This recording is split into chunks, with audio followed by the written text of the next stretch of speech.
फुलेरा गांव की एक प्रचलित कथा है। दोपहर 12 बजे से लेकर आधी रात के 12 बजने तक गांव के बीचों बीच बने एक गुफा से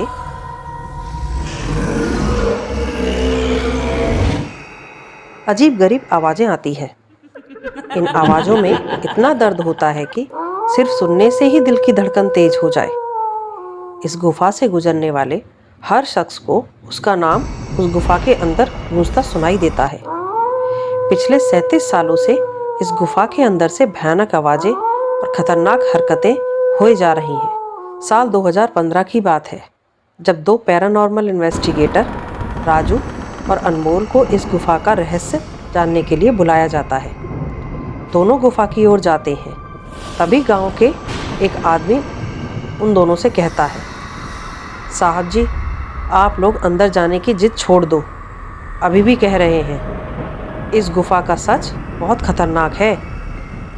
अरे गोपाल जी, हमारी तो ये ड्यूटी है।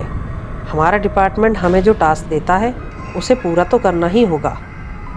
ये कहते हुए वो दोनों उस गुफा की ओर चल पड़ते हैं और शाम के करीब 5 बजे गुप्त तरीके से दोनों पैरानॉर्मल स्पेशलिस्ट उस भूतिया गुफा के अंदर पहुंचते हैं। राजू और अनमोल के अंदर दाखिल होते ही गुफा में उनके नाम की गुस्सैल आवाज गूंजने लगती है। चले जाओ यहाँ से, नहीं तो मरोगे दोनों। तुम लोग इस दर्द की दुनिया से बाहर निकल जाओ, नहीं तो दोनों की मौत आज रात 12 बजे तय है। चले जाओ यहाँ से।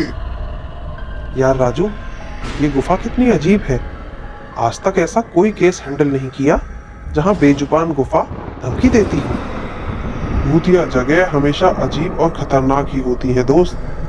बस अब सोचना कम कर और टॉर्च की मदद से पिक्चर कलेक्ट कर। अनमोल गुफा की हर तरफ से पिक्चर कलेक्ट करते करते आगे बढ़ने लगता है। अनमोल को तभी बड़े बड़े कदमों की आवाज़ सुनाई देने लगती है।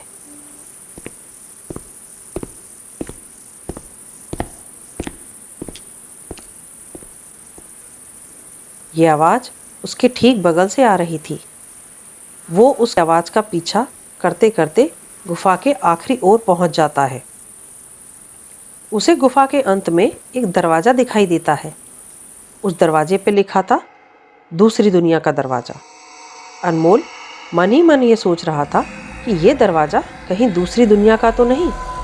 तभी उसे दरवाजे के उस पार से एक आवाज़ सुनाई देती है। अनमोल बेटा, मैं तुम्हारा दादा, मेरे पास आ जाओ बेटा, मेरे पास आ जाओ। अनमोल बेटा, मेरे पास आ जाओ बेटा, मैं तुम्हारा दादा हूँ। बाप रे, ये कैसा दरवाजा है? ये तो मेरे दादाजी की आवाज़ है। अनमोल को उस दरवाजे के पीछे से उसके दादाजी की आवाज़ सुनाई दे रही थी। वो सुनकर अनमोल खुश और इमोशनल हो रहा था। इसी इमोशन में वो एक गलती करने जा रहा था। उसने दरवाज़ा खोलने के लिए हाथ आगे बढ़ाया कि तभी पीछे से राजू की एक चीख पूरी गुफा में गूंजने लगी। राजू की चीख सुनकर अनमोल भागता हुआ पीछे गया। अनमोल राजू के पास पहुंचा तो वह बिल्कुल नॉर्मल खड़ा था, जैसे कुछ हुआ ही ना हो। राजू, ये कैसा गंदा मजाक है? तुम अभी चीखे क्यों? राजू हल्का मुस्कुराता चुपचाप खड़ा रहा। इसके बाद अनमोल राजू को उस दरवाजे की ओर चलने का इशारा देता है। दोनों उस गुफा के अंत में उस दरवाजे की ओर पहुंचते हैं, जहां से दूसरी दुनिया का रास्ता शुरू होता है। राजू, ये देखो, मैंने अभी तुरंत कुछ देर पहले अपने दादाजी की आवाज़ इस दरवाजे के पीछे से सुनी। मुझे लगता है इसके पीछे मरे हुए लोगों की दुनिया है। तो ये दरवाजा खोलकर देख लो ना। सही कहा, मैं दरवाजा खोलता हूँ। अनमोल दरवाज़ा खोलने ही वाला था कि तभी उसकी नज़र राजू के शरीर पे पड़ती है। यार, जब तुम इस गुफा में आए थे तब तुमने सर नीली जीन्स पहनी थी और अभी तुमने काली जीन्स और लाल शर्ट पहनी है। भाई, आखिर तुमने कपड़े कब बदल लिए? उसका कद बड़ा होने लगता है, उसके हाथ के नाखून बड़े होने लगते हैं और अब वो पूरी तरह से राक्षस बन चुका था। वह डरावनी हंसी के साथ एक भारी आवाज में कहता है, तेरा राजू को मैंने 10 मिनट पहले ही इस दरवाजे के पार भेज दिया, जब तुमने उसकी चीख सुनी थी। अनमोल डरते हुए बोला।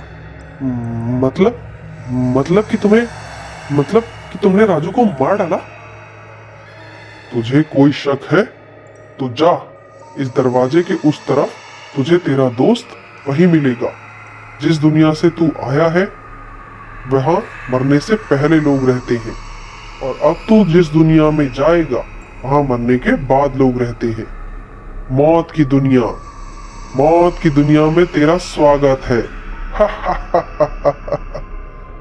इसके बाद अनमोल भागने की कोशिश करता है, लेकिन सामने वो राक्षस खड़ा था। अब एकमात्र रास्ता वो दरवाज़ा था। उसने सोचा ये दरवाज़ा इस गुफा के बाहर जाने का रास्ता होगा। अनमोल खुद की जान बचाने के लिए दरवाज़ा खोल देता है। उसको दरवाजे के अंदर पूरा अंधेरा दिखाई देता है। उस दरवाजे के अंदर से रोने और चिल्लाने की आवाज़ आने लगती है। अनमोल इससे पहले कि इस दरवाजे को बंद करता, एक लंबा सा हाथ उस दरवाजे के अंदर से आया और अनमोल को उस दूसरी दुनिया की तरफ खींच लिया। इससे अनमोल की एक तेज चीख निकल गई। वह डेविल भी जोरों से हंसने लगा।